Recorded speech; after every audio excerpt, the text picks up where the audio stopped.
Before we get into the video, could everyone please subscribe to my Endless Diary Tales channel? Thank you so much. To outsiders, I am both the future heir of Wong Media and a powerful movie star in the entertainment industry. A true epitome of success. However, my fiancé and my older sister have hated me for 10 years. They are convinced that I bullied their beloved Makoto. At my engagement party, they exposed my alleged crimes to the public. My fiancé said, "He's just a scum who bullies his classmates. I will never marry him." In the live-streamed video, Makoto calmly smiled and said, "I don't blame him anymore." Looking back, the light boat has passed through countless mountains. Overnight, his fame soared while I was vilified, attacked by extreme fans with acid, and driven to despair. In my desperation, I chose to end it all with him. When I opened my eyes again, I was back in my final year of high school. Makoto, who looked much younger, was standing not far away, pouring water over his head while smiling at me. "Have you figured out how you're going to apologize to me yet?" In the next moment, I lost it. I grabbed his collar and dragged him into the restroom, pushing his face into the toilet bowl. I laughed. "I'll teach you what real bullying is. With a filthy mouth like that, the mouth is for speaking, not for farting." Chapter 1. The last memory of my previous life was the agonizing pain of sulfuric acid splashing into my eyes, a death-like agony. Through the excruciating pain in my blurry vision, I found Makoto with his arm around my sister, and I grabbed a cake knife and rushed over to stab it into his chest. Through gritted teeth, I said, "Let's go to hell together." When I opened my eyes again, the vividness of the surroundings stunned me for a moment until I saw the younger Makoto not far away. He was wearing a faded school uniform, twisting open the faucet and pouring water over his head. As he did so, he smiled and asked, "Guess what? Will they believe me, or will they believe you?" I suddenly realized this was the day when I was first accused of bullying him in my previous life. Seeing me frozen in place, Makoto's smile deepened as he said, "Have you figured out how you're going to apologize to me yet, Mr. Wong?" Haha. New and old grudges surged within me. I rushed forward, grabbed his collar, and dragged him into the restroom. In his sudden piercing scream, I shoved his entire face into the toilet bowl. Through gritted teeth, I said, "You think you can pin the blame on me just by pouring some cold water on yourself? Let me show you what real bullying is." Makoto struggled like a madman, his arms flailing wildly like an engine running at full speed, but he still couldn't break free from my grasp. All he could do was bury his face in the dirty water, mumbling in a muffled voice, "Asshole George, get the fuck off me, gurgle gurgle." I laughed to the sky. "Your mouth's so filthy, make sure you wash it before you go complain." Whether this was a return to the past or a post-death illusion, it didn't matter. I completely lost it. Chapter 2. In my previous life, I died on the most glorious day of my life. That day, I won my third Best Actor award, dressed in a bespoke suit, standing next to my fiancée Willow, at our grand engagement party, which was being live-streamed across the internet. Willow arrogantly announced to everyone, "I will never marry a scum who bullied his classmates back in high school." In my incredulous gaze, Makoto walked up from the crowd. He smiled calmly and said, "George, do you remember me? The Makoto you bullied for 10 years? You probably didn't expect that one day I'd be standing on equal ground with you. But it's okay. I don't blame you anymore." Looking back, the light boat has passed through countless mountains. The live stream went viral and his fame skyrocketed. Before I could react, a group of reporters arranged by my sister and Willow rushed in and surrounded me. Someone asked, "Mr. Wong, we've heard that you still have the habit of bullying newcomers on set, acting like a diva." Some extreme fans charged out of the crowd, throwing sulfuric acid at my face while shouting, "Bullying scum, die." The liquid splashed across my face and the searing pain clung to my skin. My vision blurred and I could no longer see clearly. I fell from heaven into hell in an instant. When I came to, I let go of him. I looked down at Makoto lying on the ground, barely conscious. His once arrogant face was now covered in filth. I couldn't help but laugh. I chuckled, cry. "Go tell the world that I bullied you. I'm waiting for the show." My voice rose suddenly. I thought of the pain of the sulfuric acid burning my face in my past life and stepped hard on his face twice. Only then did I turn and leave. Downstairs, my deskmate David was waiting for me. He said, The PE class has already started for a while. What were you doing upstairs? I casually replied, "Oh, I was just bullying the new kid." He turned to look at me in shock. "What?" I said, "The famous V once said, when the whole world thinks you're a bully, you better really be one." David asked in confusion, "Who's V? Did he really say that?" I answered, "That's not important." We walked to the edge of the playground and ran into Willow. She wasn't in my class, but everyone knew she was my childhood friend and fiancée. Willow's gaze slid past my face, subtly landing on what was behind me. She frowned and said, "George, why are you so late?" "Oh, I heard a new transfer student has come to your class." In my past life, whenever Makoto and I clashed, she would always advise me to be more magnanimous, to apologize to Makoto and let things slide, making it seem like she was on my side. But in reality, with just a few words, she solidified my guilt as a bully. Thinking of this, I was filled with rage. Without warning, I slapped her hard across the face. She covered her face, her expression filled with disbelief. David, standing by, was once again stunned. For a brief moment, anger flashed across Willow's face, but the next second she adopted a pitiful look, raising her eyes, pulling my hand, and tearfully said, "What's wrong, George? Did I do something wrong?" Chapter 3. In my previous life, it wasn't until much later that I found out. When Willow was a child, she had been abandoned at a theme park by her mother, and was taken in by an orphanage for a while. It was there that she met a bright, cheerful little boy. They shared the same bed, and he gave her a piece of candy. He was the only light in her life. That light was Makoto. And when he transferred to her school on the first day, Willow recognized him immediately.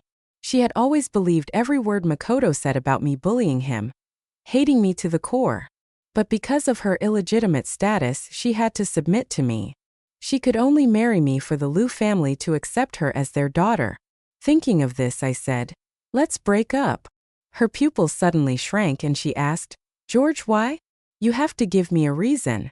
I raised my left hand, rubbing the places where she had touched with my right hand. Staring at my palm, I said, "I don't want to date the daughter of a mistress. It's dirty. Is that reason enough?" Afterward, David cautiously asked if I had gone mad. I wasn't surprised he asked that, because back in high school, I had been so straightforward and passionately in love with Willow. I would pick her up after school every day, buy her flowers and gifts, stay up late to bake cookies for her, looking all messy and still smiling as I handed them to her. My favoritism was so obvious that the whole world knew. But now it was different. The George who just entered senior year of high school was dead. Standing here now was George, the love assassin, the one who had died once. The whole day passed and Makoto didn't show up again. I knew he still cared about his reputation. The whole bullying thing would not sound good if it got out. If there were risks, he wouldn't make a move easily. Soon Saturday came, my 18th birthday. My parents had mentioned earlier that they would throw a grand dinner to celebrate my coming of age. But something urgent came up at the company, and they had to be late. The crystal chandeliers sparkled brilliantly.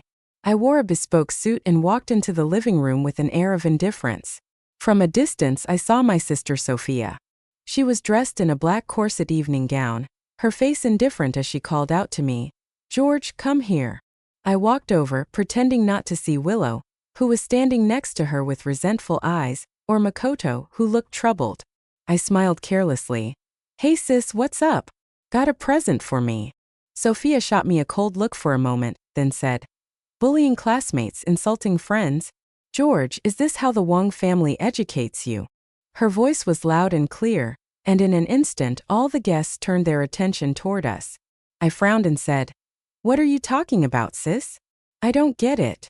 I looked at Makoto, then pinched my brow and said, "Who did I insult? When did I bully anyone? I don't even know him." My sister furrowed her brows and said, "It's no use being stubborn now.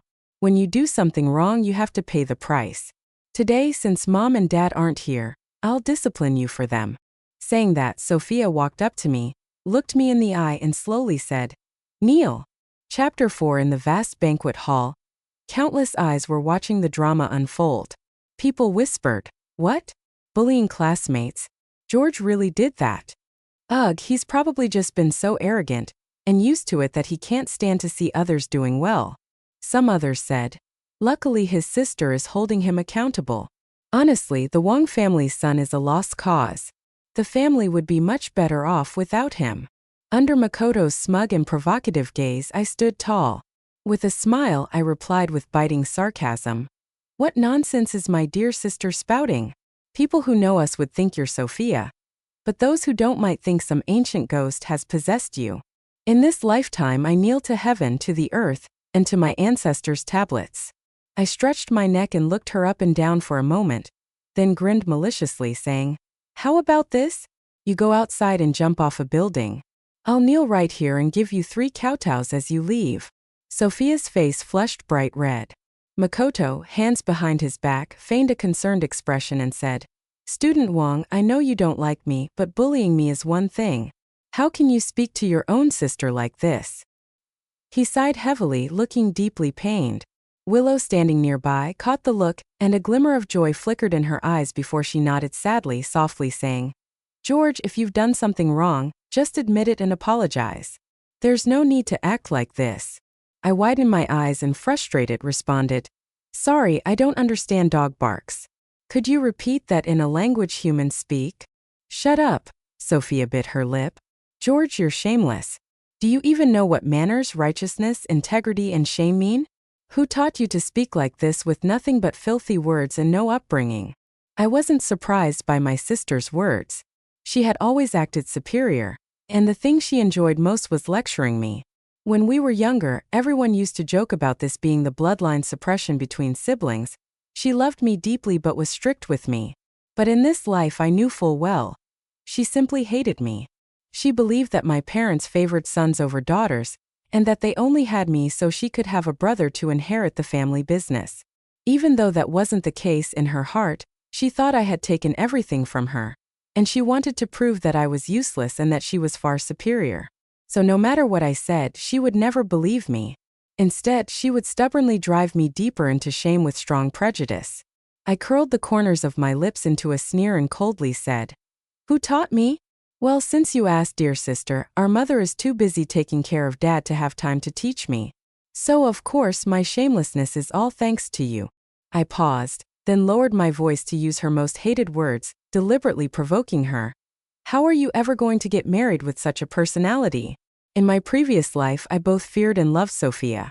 She was several years older than me, and had always been someone I respected. When we were younger, our mom was busy taking care of our disabled dad and managing the company, so Sophia had taken care of me. If I did something wrong, I would be punished with a ruler on the palm, sometimes even forbidden to eat. Once, when I brought home a scruffy stray puppy, she wouldn't let the maid open the door for me. She said, It's dirty. This kind of thing isn't welcome in our house.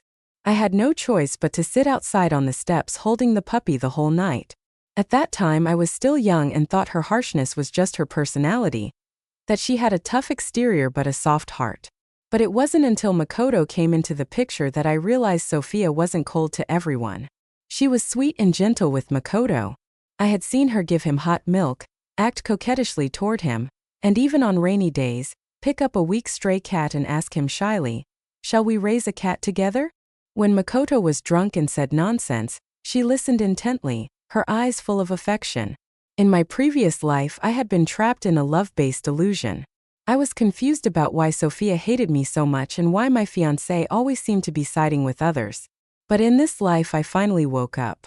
I was an independent individual. Just because there was no love didn't mean I couldn't live. The birthday banquet ended in an unsatisfactory way. When Sophia and I were clashing, my mom finally pushed my dad back into the room. They politely thanked the guests and sent them all off. Makoto still tried to pull the same trick in front of my dad, continuing to slander me.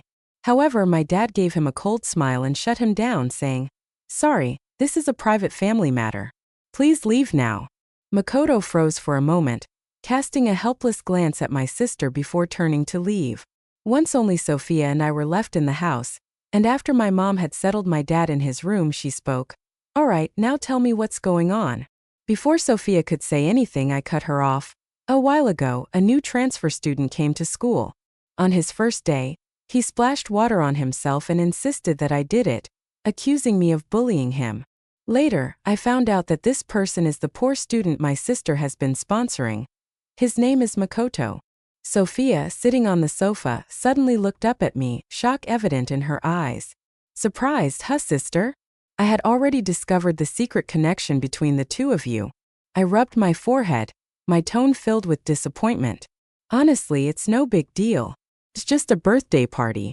All I want to know is, I don't understand why my sister doesn't believe me. Isn't it just playing dumb? Who can't do that?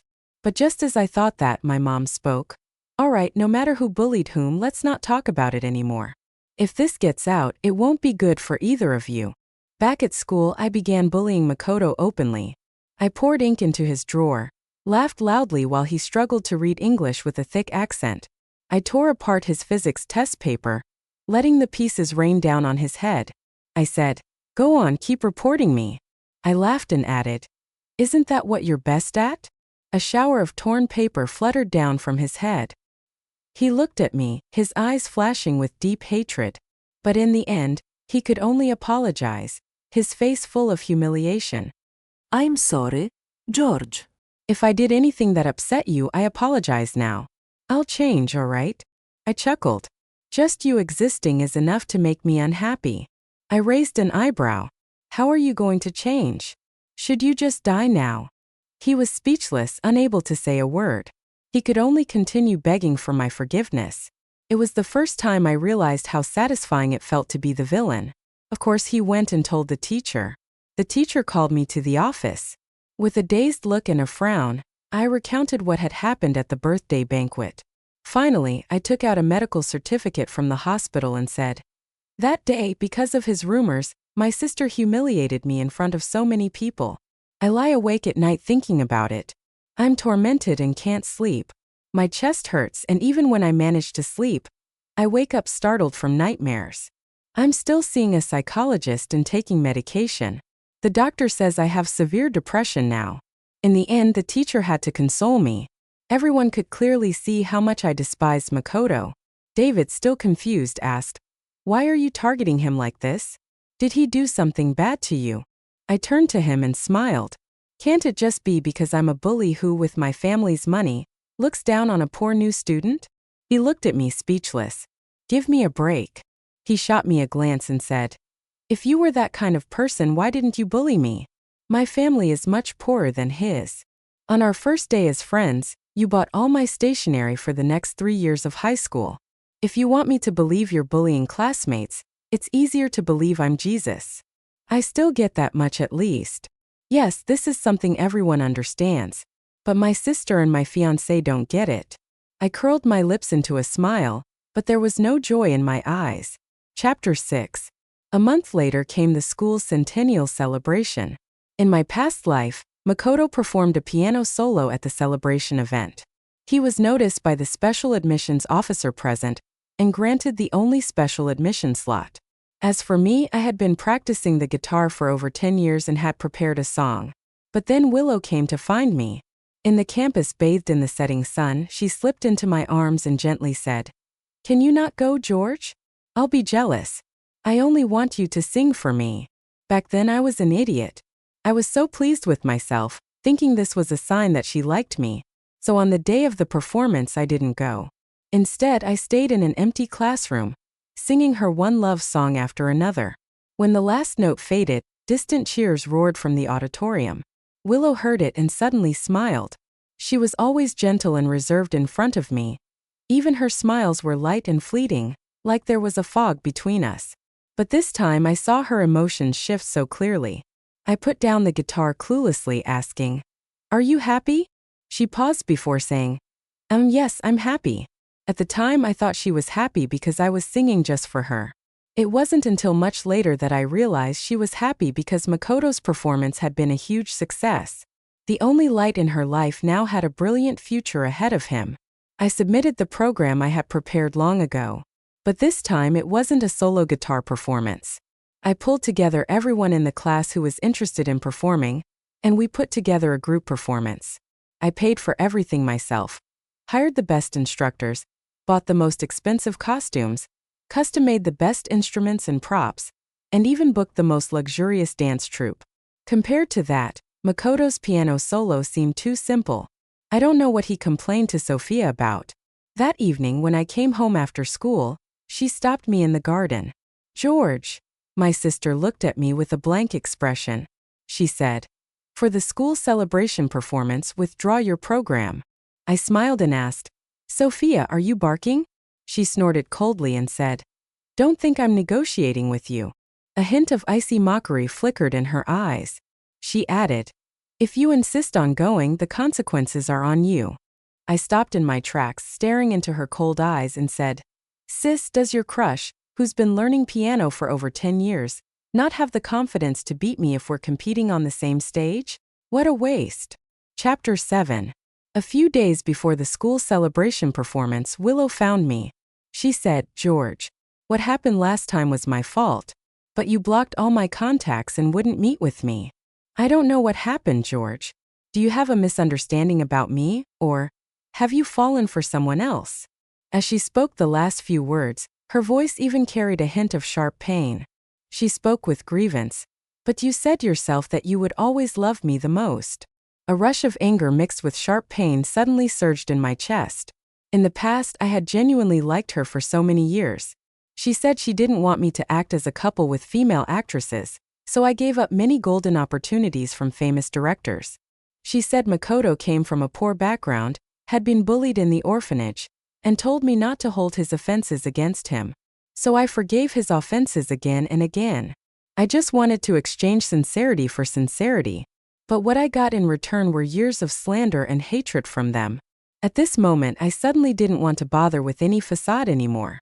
I reached out and grabbed Willow by the collar, shoving her hard against the tree behind her. She gasped in pain, unable to speak, before I struck her face with a resounding slap. I held nothing back. Her pale face immediately turned red and swollen. I leaned close to her and said slowly, "You've known Makoto for a long time." "I've known. You like him, don't you? Why are you here crying in front of me? Is it because you wanted to use me to pave the way for Makoto? You really are just like your mother, who loves to play the third wheel." Disgusting. When the last word left my mouth, the emotions in her eyes brewed like a storm about to break, but she couldn't say another word. I sneered, released her, and turned to leave. That night I had a dream. A rare dream of what happened after I died in my past life. The knife plunged into Makoto's chest, and I died in intense pain. He was rushed to the hospital for emergency treatment. Outside the emergency room, Willow choked out, "You said he wouldn't get hurt." Sophia rolled her eyes and coldly responded, "I already agreed to let you be the mistress living together with the three of us. What more do you want? You're just a bastard. Without me, could you even enter the Liu family door?" Willow trembled slightly, furrowing her brows in rebuttal. "Did you help me? Clearly it was—" She stopped halfway, pressing her lips together. Sophia snorted coldly. "Yeah, my brother helped you, but he's dead now. The person who killed him is still someone you contacted. Have you forgotten?" Willow stood silently staring. The red light above the operating room door was flashing. Moments later, Makoto was wheeled out. The doctor said, "The patient is still in critical condition." Willow's gaze briefly passed over his pale, bloodless face. And then with slow, deliberate words she said, "I haven't forgotten. I never regret it." I woke up suddenly from the dream, stumbling to the bathroom, and dry heaving into the toilet for a long while.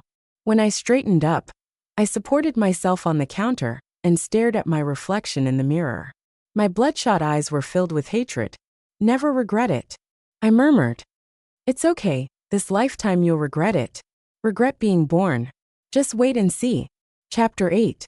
On the day of the school celebration performance, I ran into Makoto by the artificial lake on campus. He looked triumphant, with an expression that clearly said he was destined to succeed. He said, "George, do you really think the status of the Wang family's heir will always protect you? You've bullied me for so long. Do you really think I won't fight back? I'll make you pay 1,000 times over. Even if you know about Willow and me, so what? She loves me, and your sister loves me too. You're just a useless loser relying on your parents for everything." He rambled on, but I just smiled and responded with one line. "Is the toilet water tasty?" Then, Seeing his face shift in shock, I turned and left. In the evening, the fiery sunset stretched across the sky. I changed into my performance outfit with the rest of the team and was heading toward the backstage area with my instrument. Halfway there, I suddenly realized that the prop I had prepared for the finale curtain call was missing. Did I leave it in the rehearsal room? I thought back carefully and decided to go back and find it. David asked, "Do you want me to come with you?" I replied, "No, it's not much. I can handle it on my own." I smiled and said, "You guys go on ahead and get ready in the back. Then talk to the stage manager about arranging our props." The vast building was eerily quiet. I took 2 steps at a time, rushing up the stairs. But as I was about to reach the rehearsal room floor, I suddenly stopped. There was someone standing a few steps away. The golden red light of the setting sun filtered through the window, casting its glow on only part of her face. In the shadow, her cold and malicious eyes flashed. It was Willow. Before I could process what was happening, she suddenly lunged at me. My mind froze for a second. By the time I reacted, my body was already light, and I fell backward. Behind me was a flight of high stairs. I landed hard on my back, rolling down the steps. Pain overwhelmed me as I hit the iron railing, and I felt a sharp crack in my ankle. I couldn't move. Willow walked over, crouched down beside me, and looked at me with that innocent yet aggrieved expression in her eyes. She said, "George, don't blame me. You've had everything since birth. Even if you missed this opportunity, there are plenty of other paths for you. But Makoto and you are different. He's already done his best with the effort he can give." With that, she raised her foot and stomped down on my leg. In that instant, the scene from my dream flashed in my mind. She was standing outside the hospital room with my sister, looking at Makoto, who had been wheeled out of the emergency room with eyes filled with tenderness and affection. But when it came to me, her voice was indifferent as she said, "I've never regretted it. 15 crucial years of my life. The most passionate and sincere love. And it was all tied to a person like this." I suddenly burst into laughter. Just before her foot could land on my calf, I swiftly pulled away. I cursed, "Bitch." The pain from my sprained ankle made my breath hitch. But I still seized the moment while Willow was still processing what happened. I grabbed her hair and slammed her head into the railing. Through gritted teeth I spat, "Trash. You want to harm me again? You're dreaming." Willow's head hit the railing hard, making a loud thud. Her forehead collided with the sharp edge, and fresh blood immediately flowed out. It trickled down her cheek, dripping onto her clothes. "George." I took a couple of deep breaths, releasing her hair and standing up. The pain from my twisted ankle was relentless, but I didn't care. I looked down at her eyes, which were clouded with pain, and slowly began to smile. I said, "What a devoted girl, willing to sacrifice herself just to have me ruin myself here, to secure a future for your beloved. Is this the warning Sophia gave me? You two had already planned who would be the dominant one, and who would be the submissive, right? How disgusting, how stupid." I took off my shirt and began wiping the blood off her face until the white fabric was stained and splotchy. Then I threw her down on the ground, and with the darkening sky, ran toward the grand hall. From afar, I could hear the distant melodious sound of a piano. Makoto was indeed playing the same piece from my past life, Clair de Lune by Debussy. He was sitting at a pure white piano, dressed in a custom suit. The stage was completely dark except for a single spotlight shining on him, making him appear like the only star in the night. Just like in my past life, when he had climbed over my blood to reach the top during my engagement banquet, so dazzling that it almost blinded me. I ran down the narrow aisle between the rows of seats. I pushed past the security guards and the host who tried to stop me. I jumped onto the stage. Standing in the one spotlight, I kicked Makoto over and punched the piano. In his shocked and dumbfounded gaze, I shouted in rage, "Play, play, play. I'll make you play. Send someone to harm me.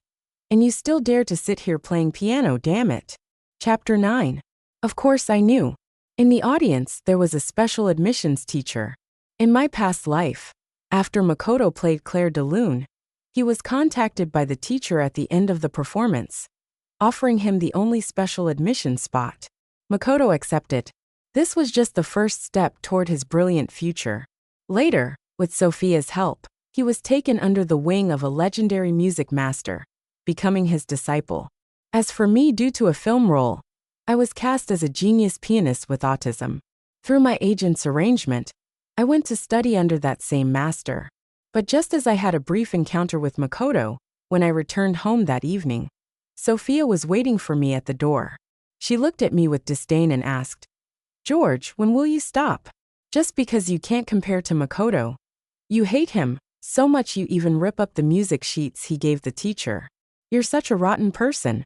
I stood there in confusion for a few seconds, trying to process, but before I could defend myself, she interrupted me. "You're just a little liar born from an old con man, full of lies. I won't believe a single word you say."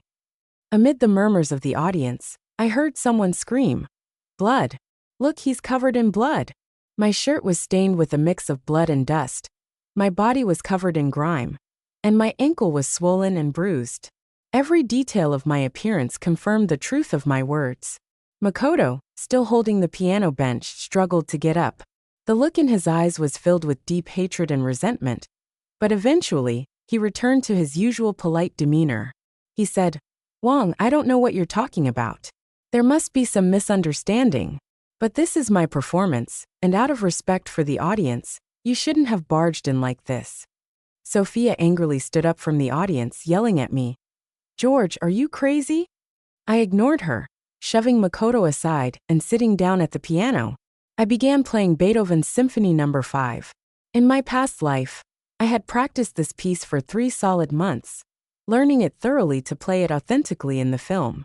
Though I wasn't a virtuoso, it was enough for this moment. The stirring music filled the empty hall, resonating with the faint hum of electricity. When the piece ended, I turned to face Makoto, my voice firm and clear. "You ruined my engagement party. You sowed discord between my family and me, spread rumors about me in front of my family and friends.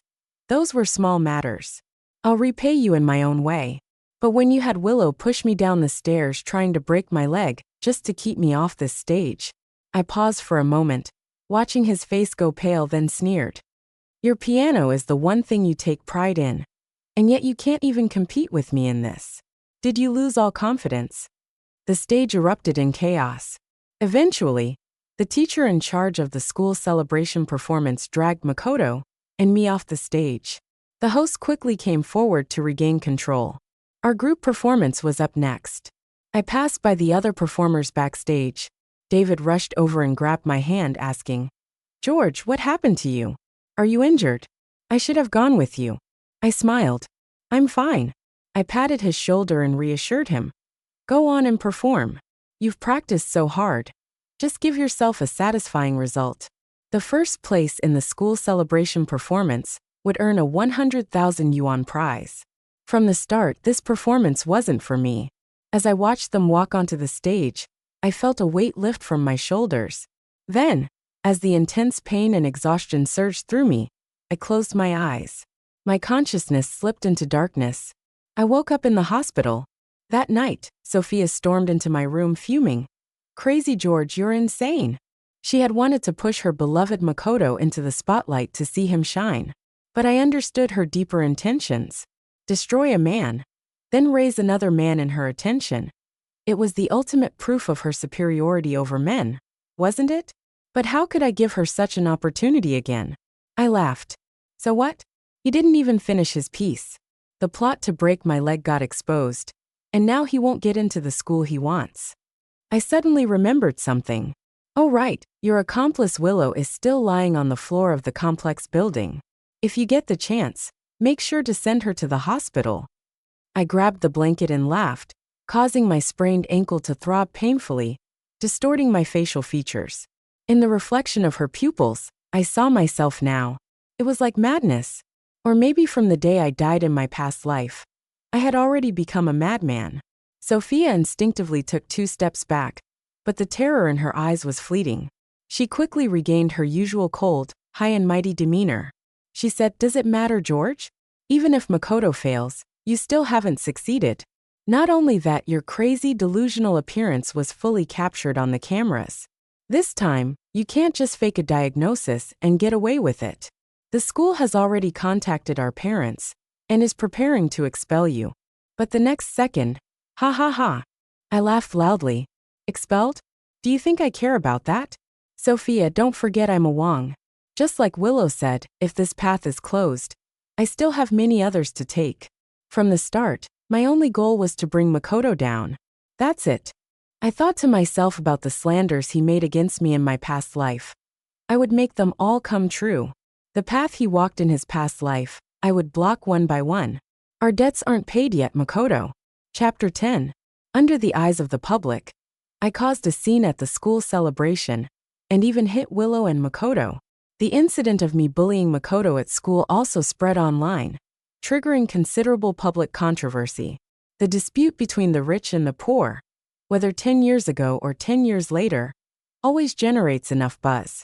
The difference this time, though, was that because I spoke clearly on stage with my disheveled appearance and the extreme anger and madness in my fate, many people started to side with me. One netizen commented, "Maybe it's not just the rich bullying the poor. His music doesn't seem like the type of person to do that." Another replied, "I'm laughing. The person above must be a paid commenter using music to predict someone's character." Someone else added, "Forget everything else, just look at his state. His ankle is swollen like a loaf of bread covered in blood. Who bullies others and ends up like this?" Yet another person commented, "Forget everything else. This guy's mental state is 8 versions ahead of the times." Finally, David and my other close friends started engaging with netizens. "My brother Wong is a man of principle. He's not like what you're saying.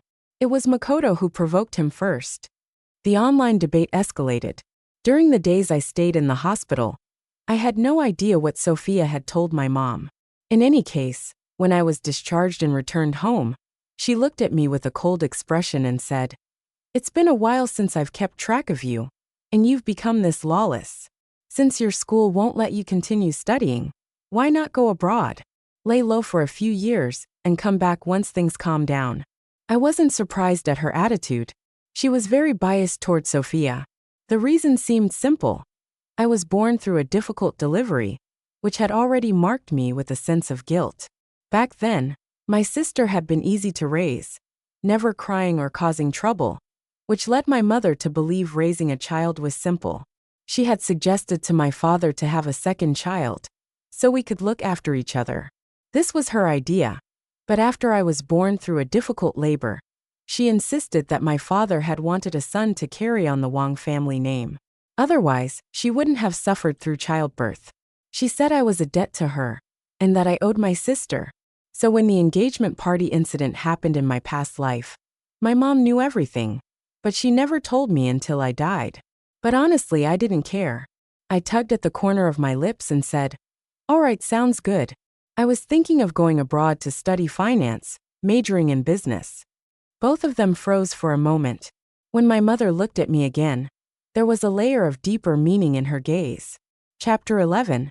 My school application was quickly processed. Willow's injuries were far more severe than mine. Even after I recovered, she was still lying in the hospital. When David came to visit me, he said, "I heard Makoto went to see her." He comforted her, saying it wasn't her fault. "It's because you're too heartless. They're a pair of fools. They wanted to break your legs. How is that heartless on your part?" I glanced at the fruit basket in his hand and said, "That's really expensive, isn't it? You guys can keep the bonus for yourselves." He sighed and replied, "It's fine. Everyone knows you're going abroad, so each of us chipped in a bit and had me buy it for you." He placed the fruit basket on the table, took a deep breath as if making a decision and said, "George." I responded, "What?" He said, "I've always felt like you know something I don't. Ever since Makoto transferred here, something changed. I don't know how to explain it. If you don't understand, just consider me rambling." He leaned in carefully and gave my shoulder a soft tap. He said, "Man, come back soon. When you return to the country, we're still friends." The night before I left, I was pushing my dad's wheelchair, sitting with him on the balcony where the evening breeze gently blew. He looked at me as if hesitating to say something. I held his hand, looked into his eyes and said, "Dad, don't worry about me. In my past life, My dad died in a tragic accident caused by falling debris. When he was still around, even though my mom was biased and Sophia was always against me, she never dared to attack me directly. As I thought about it, a sudden chill ran through me. In my past life, towards the end, Sophia had become like an obsessed fangirl, almost going crazy over Makoto. The accident that killed my dad happened when Sophia had pushed him out for a walk. Could there have been more to this accident than met the eye? I tightened my grip on his hand without realizing it and said, "You must stay safe and take care of yourself." After a pause, I added, "You have to be careful of Sophia." He replied, "George, you seem different somehow." My dad stared at me blankly and sighed. He said, "In the end, I failed as a father.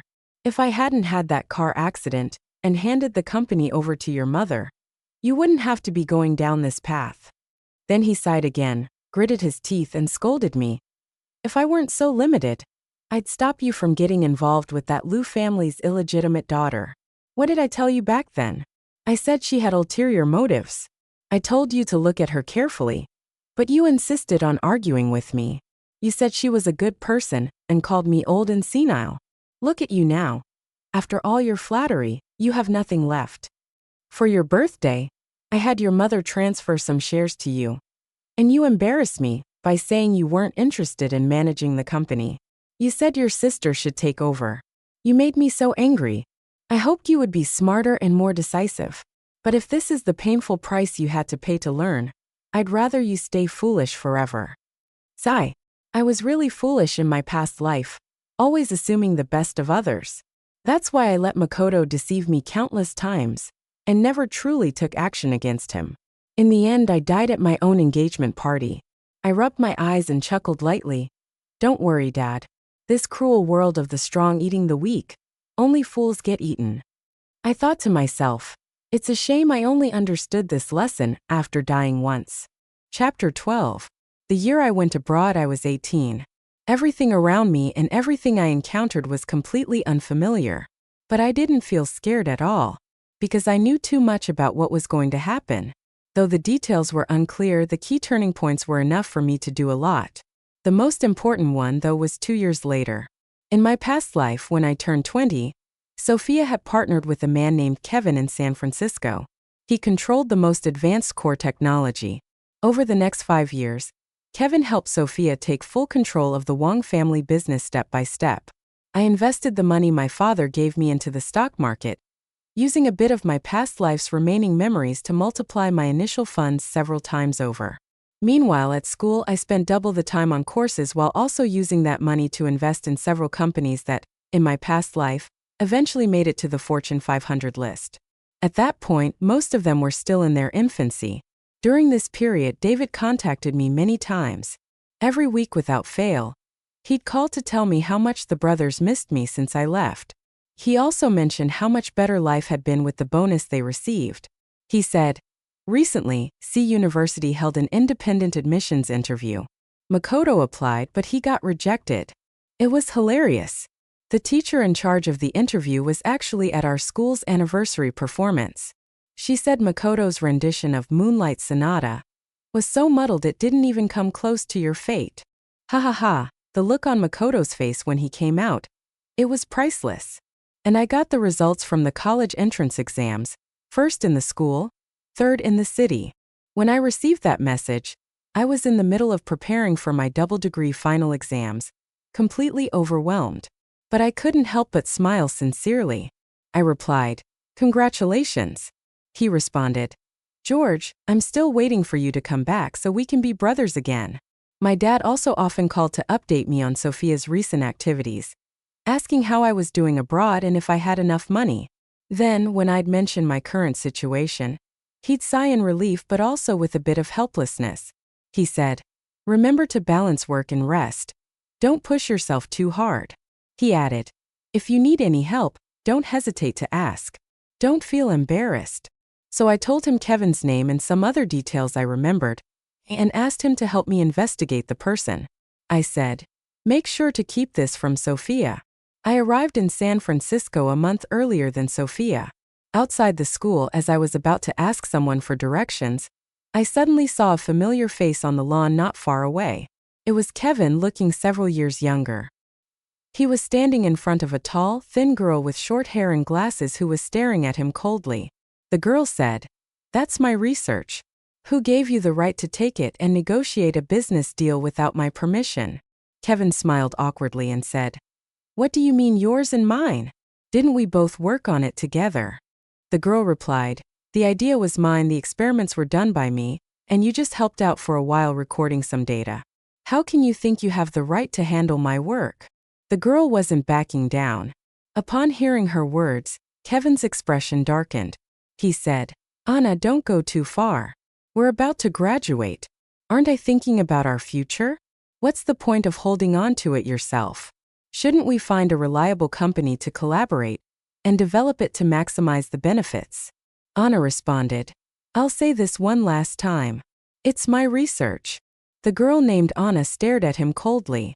She said, "The patent is in my name. You don't even understand the core technology, and you're talking about finding someone to help develop it? As long as I'm alive, that'll never happen. Also, we're breaking up. From now on, we have nothing to do with each other." She turned and walked away. Kevin stood there, staring at her retreating figure, his eyes slowly growing colder. In his pupils, a glint of cold, murderous intent seemed to flash. I stood there, suddenly enlightened. In my past life, I had once overheard my mom asking Sophia how she managed to get someone like Kevin under control. At that time, Sophia had smiled faintly and said, "Because he needs my help." But what was even more important, in my past life, I had never heard of Anna before. Chapter 13. I found a way to meet Anna. In a cafe far from their school, she sat down across from me. She got straight to the point. "Mr. Wong, I know why you're here, but I'm not selling my work." I replied, "Why not?" She hesitated for a moment before answering, "Currently, it's only a semi-finished product." I froze mid-motion, the cup almost to my lips. She continued, "I know that business people care about commercial value, but I don't. I only care about the results I'll achieve in the end, how it can change human technology. To me, that is what truly matters." I stared at her intently. When she spoke about her ideals, her plain face radiated an indescribable, almost blinding brilliance. She was a remarkable girl, and she should have been a great scientist whose name went down in history. But in my past life, because of others' selfishness, she died in a foreign country, like a speck of dust lost in the wheels of history. She said, "Mr. Wong, if there's nothing else, I'll be leaving." Suddenly, I reached out and stopped her. I looked at her earnestly. "Miss Anna, I'm willing to provide all the funding and resources you need for your research. And in return, you only need to help me with a small task once you have the finished product. Your results will still belong to you, and history will bear your name. How does that sound?" The day I returned to my country, the first snowflakes fell, covering the ground. As I wheeled my suitcase out of the airport, I immediately spotted an advertisement beside me. It was a poster for a movie starring Makoto. Over the years, while I was abroad building my company to rival Sophia, who was gradually taking over Wong's, she hadn't been idle either. After failing the special admissions process and her interview rejection, Makoto was still sent into a film academy by Sophia and successfully debuted in the entertainment industry. She really was as persistent as ever. I sneered, then got into the car. The car drove through the snow-covered traffic, heading straight to the company building. 3 days later, the bidding event was another crucial turning point. Anna and I spent 3 days in the office ensuring the plan was optimized to perfection. Then, at the public bidding event, we secured the contract without any surprises. When the winning company was announced, I stood up from my seat and met Sophia's shocked gaze. "George," I smirked. "Long time no see, sis." At the end of the event, she chased me down the hallway and blocked me. With disbelief still in her voice, she asked, "Rainy season is your company? You hid Anna after she went missing, didn't you?" I laughed. Calm down, Sophia." I raised an eyebrow. "What do you mean hid her? You and she don't even know each other. Why are you so obsessed with finding her? Don't tell me you're planning something illegal." Then, seeing the frustration in her eyes, I laughed and walked away. This time, I returned to the country in a very high-profile manner. After securing the contract, I began socializing widely, meeting many notable figures in the business world. holding exclusive rights to Anna's patent and having just snatched a major project from Wang's. Everyone treated me with the utmost politeness and friendliness. It was something I had never experienced in my past life, despite having won 3 Best Actor awards. People really need to control the means of production.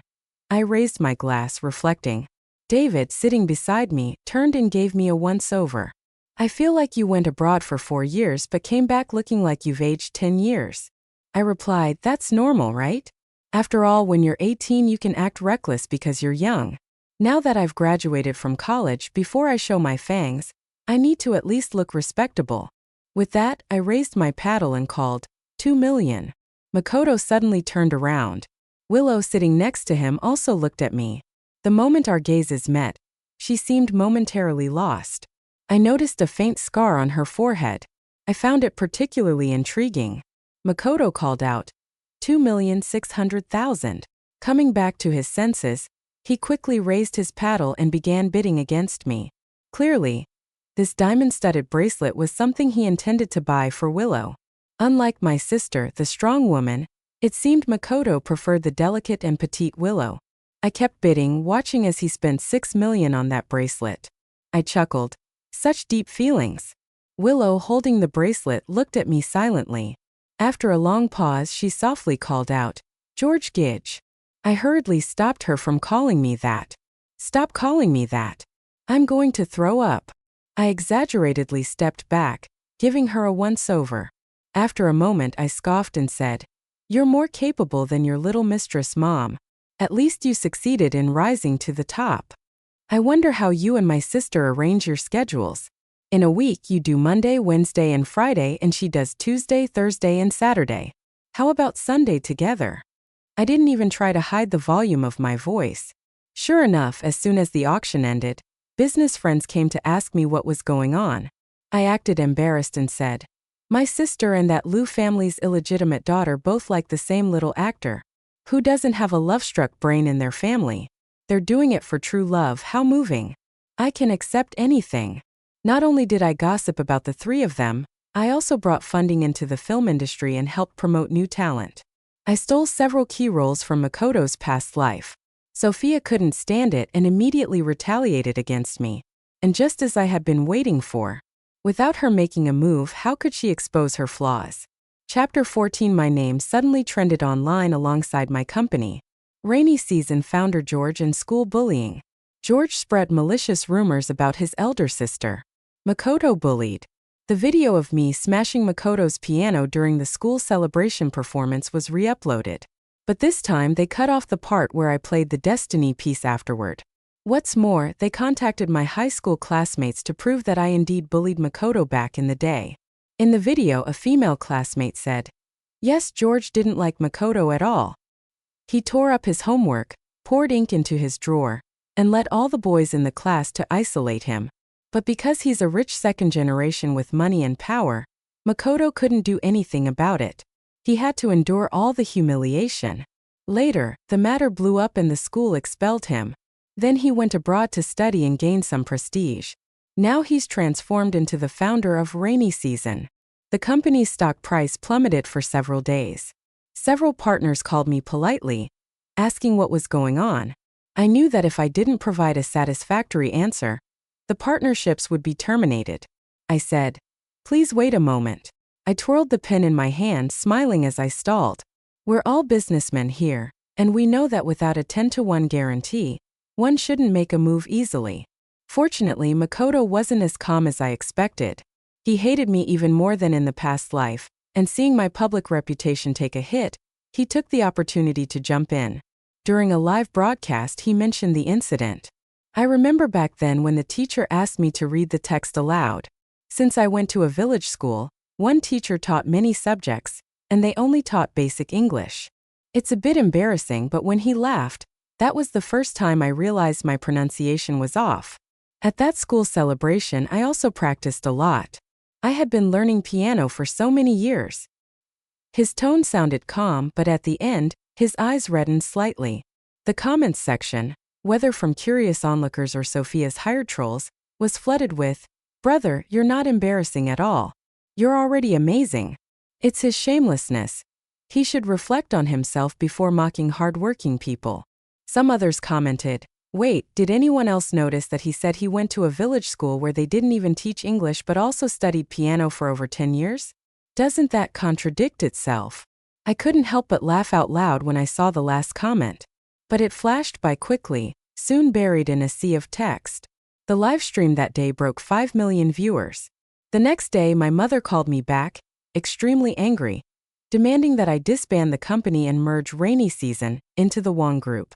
She said, after studying abroad for 4 years, and now you come back and cause this mess. You should hurry up, hand over the company, and go publicly apologize. I quietly looked at her and said, Mom, get it straight. This mess was caused by my sister, not because of my company. She snorted. But you were the one who bullied him first. She paused and then said, I should never have given birth to you. If it weren't for your father insisting on having a son, how could I have suffered so much? You owe me and you owe your sister. You'll never be able to repay it. I was speechless. Dad insisted on having a son? According to your logic, our family must be so biased toward men, right? So why is my sister managing the company? Since childhood, you've had this philosophy of raising sons in poverty and daughters in luxury, with all the good food, the best clothes, and the best toys going to my sister. At that time you said I owed her. Now I still owe her. Where's the debt? Soon Wong Group and Lu Group announced a partnership. The two companies teamed up to target my company, stealing several major projects from Rainy Season. My mother publicly declared she wanted to sever ties with me, saying she couldn't stand having such a malicious son. In the company parking lot, I narrowly escaped an acid attack from one of Makoto's extreme fans. She, along with my mother, secretly discussed using my mental health records and the diagnosis certificate from my high school breakdown to have me committed to a psychiatric hospital. In both this life and the last, this was the dirtiest tactic they could employ. And now my counterattack was about to begin. Sister Chapter 15. Watching myself retreat without any means of counterattack, things were spiraling out of control. At just the right moment, Makoto won his first Best Actor award, and his birthday was approaching, so he hosted a grand celebration. The venue was decorated luxuriously, and he invited many of his fans, even setting up a live stream for the event. Makoto graciously thanked his fans in front of the camera. The next segment was the video greetings from fans. On the big screen behind him, a video flashed. It was a bit blurry and the angle was sneaky, as if someone had secretly filmed it. In the dressing room on set, another actor was eating a lunchbox when Makoto suddenly kicked him to the ground. He walked over, looking down at him. Sophia is my girlfriend. You dare to flirt with my woman? You really have guts, huh? The actor replied, No, Teacher Ito, that day I gave everyone on set a cup of milk tea. Makoto laughed coldly. Do you even know who I am and who you are? You're too ignorant. Do you want me to have my girlfriend blacklist you? In the next moment, he slammed his head into the edge of a table, falling to the ground. Makoto said, Think about the bullying video you've been spreading about me. Once you're blacklisted, how are you going to make a living? The last shot was him opening a blood packet and smearing it all over his face. Turn it off. Makoto shouted, rushing forward to try to block the screen, but it was useless. The crowd of fans went wild. Amid the chaos, Makoto and Sophia's names quickly surged to the top of the trending list. One of the trending topics was Makoto bullied again. The number of comments was rising at an alarming rate. David, sitting beside me, was furiously typing on his phone. Makoto, how are you bullied everywhere you go? Is the whole world against you? And it quickly became the top-rated comment. One user wrote, My God, he's so crazy. The corner of that table was so sharp. How could he actually go through with it, bleeding like that? Another person responded, How else could he prove he was bullied? Stop calling him Makoto. Just rename him Ito and he can keep playing the victim. Someone else added, If I'm not mistaken, the movie he won Best Actor for wasn't originally supposed to be his lead role. Another actor who was quite popular was supposed to play the part but was later frozen out. Another comment said, Can't get the role through auditions, so he uses connections to blacklist the competition. Huh? Amid the discussions, another video hit the trending list. It was recorded at a university abroad where a racist laughed loudly after a foreign student gave a speech mocking his not-so-perfect English pronunciation. The person repeated in a mocking tone. Do you know what this is? This is standard British English, joker. Then I grabbed his collar and punched him in the face. With perfect accent, I retorted. Since you like laughing so much, is that how you laugh at your dad's funeral? The other guy went ballistic, yelling about wanting to duel me. But once again, I knocked him out with another punch. The person who posted the video was a fellow foreign student who said, I'm also from a poor village, born at the bottom of society. But unlike Makoto, our village didn't have a piano, nor did we have a kind benefactor giving us thousands of dollars a month. I'm just a kid who spent almost 30 years working up the courage to see the world, only to be ridiculed the moment I stepped out. I just can't stand seeing someone turn black into white, slandering the people who helped them. The comments section exploded. Wait, is this the George who was accused of bullying Makoto and mocking his English pronunciation? Finally someone said it. Who in their village learns piano for 10 years? The logic is all messed up, and still so many people believe it. Damn bro, you're tough, someone else commented. The benefactor? Isn't Sophia Makoto's benefactor? George's sister? Who knows? Maybe he's trying to fight his brother for the inheritance, and is purposely slandering him. Then came the video from my 18th birthday. Makoto, trying to secure the funding, jumped off a rooftop and falsely accused another orphan at the institution of pushing him, using the surveillance footage as proof. There were also a series of sordid pieces of evidence, including my sister's involvement in the plot to have Anna killed, among other illegal activities. My mother was implicated in quite a few of these crimes as well. Thanks to my father, who had saved a lot of these, I was able to connect the dots from both my past and present lives. I carefully gathered all this evidence and uploaded it to the trending list. Thanks to their previous manipulations, there was already a huge public interest in this feud. Once the illegal activities were brought to light, the situation erupted. The onlookers quickly called the police. They had no chance of covering this up now. Those who tried to manipulate public opinion would ultimately be consumed by it. How do you like this ending? Chapter 16. The day my mother and Sophia were taken away by the police, my father tossed a divorce agreement in front of me. Sophia, in disbelief, shouted at him. I knew it. I knew you favor boys over girls. Dad, am I not your daughter? Why do you favor George so much? I'm your child too.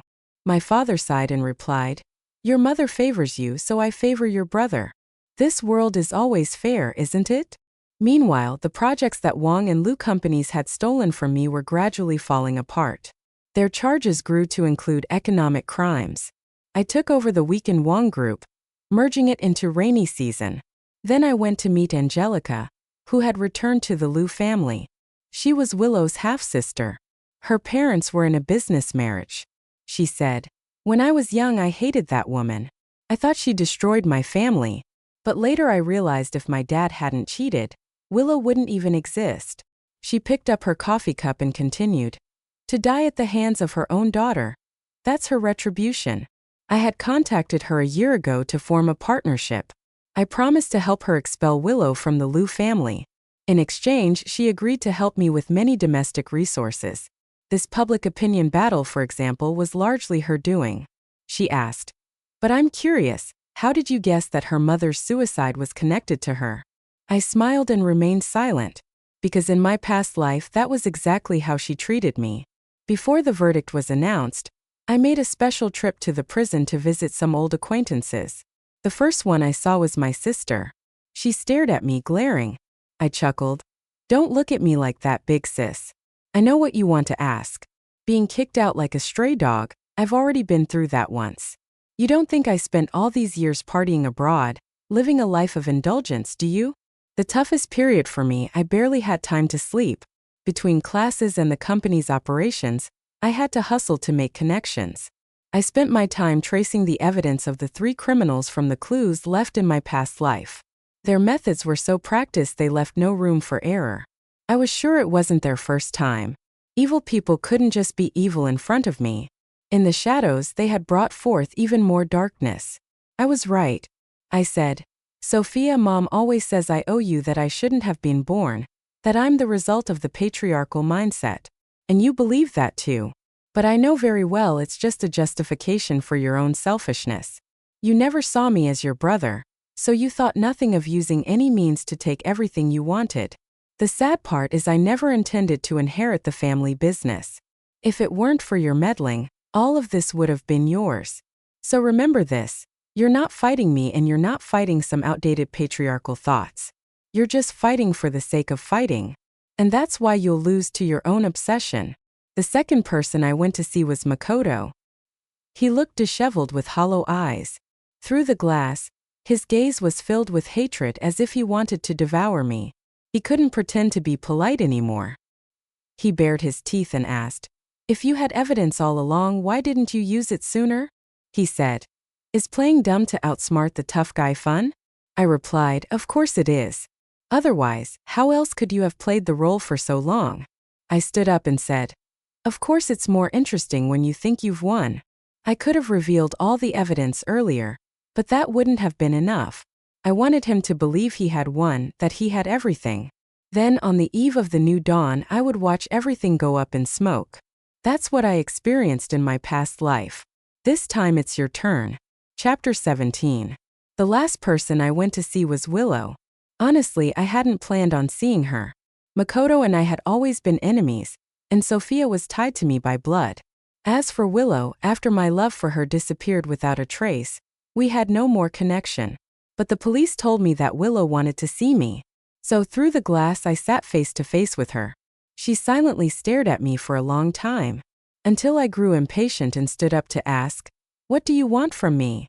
She bit her lip and whispered, "It shouldn't have been like this." She softly said, "The Liu family should have been mine and we should have been engaged by now." I stopped in my tracks and suddenly turned around. She looked at me steadily, her eyes glinting with an unreadable light. I gazed at her face. If it weren't for the faint scar on her forehead, for a moment I might have thought I was looking at Willow from my past life. Coming to my senses, I found it all absurd and laughable. I said, "Just an engagement? Why don't you mention what comes after that?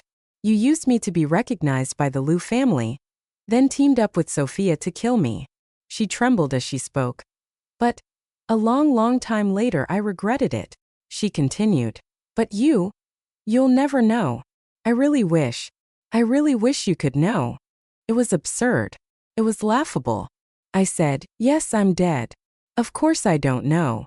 I turned away, leaning against the glass as I looked at her and said each word piercing the silence. "But even if I knew, what difference would it make? Who cares about your regret? This time I'm the one who wins. You're the one going to hell. Willow, this is what you deserve." The winter of that year came early. By the time I left, the sky outside had already turned dark. Anna called to tell me that she would be going abroad after the new year to start new experiments at the research institute. I said, "Okay," and wished her safe travels. After hanging up, I saw a message from David on WeChat saying he was already sitting at the hot pot restaurant, and that I should hurry over to settle the bill. I smiled and replied with a simple, "Okay." Outside the car window, a crescent moon hung high in the sky, casting a faint light on the dark night. After this night passes and the moon sets, my sun will rise again.